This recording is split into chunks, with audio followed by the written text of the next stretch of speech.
wrist extensor stretch.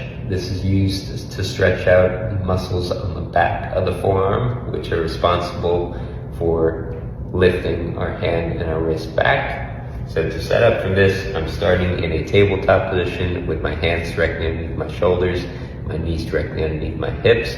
I'm going to be having the back of my hands pressed down into the ground with my hands facing back towards me. And then I'm going to rotate my shoulders so that way my biceps are facing forward. So naturally the biceps will be facing in. We want to turn them, keeping the wrist down so that they're facing forward.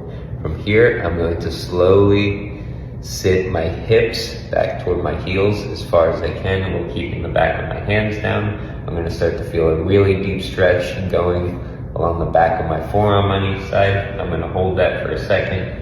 Slowly come back forward and then rock in between those two positions. Each time I sit back, I'm going to try to get a little bit deeper into the stretch, while again still keeping the back of my hands flat on the ground. The other thing I like to think about when I'm doing this is I like to push the backs of my fingers down into the ground as if I was trying to extend my hand up. That just helps to get a little bit more activation in those wrist extensor muscles, which will help to strengthen them at the same time that we're stretching them out. Now you also have the option of sitting back and holding in the stretch for an extended period of time. Anywhere from 30 to 60 seconds typically works best. However, the way I typically do this, like I said, is to move back and forth in between the two positions for anywhere from 5 to 10 repetitions at a time.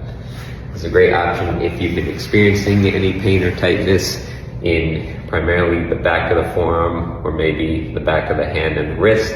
However, you could also do this if you've been feeling any pain or tightness going up into the elbow.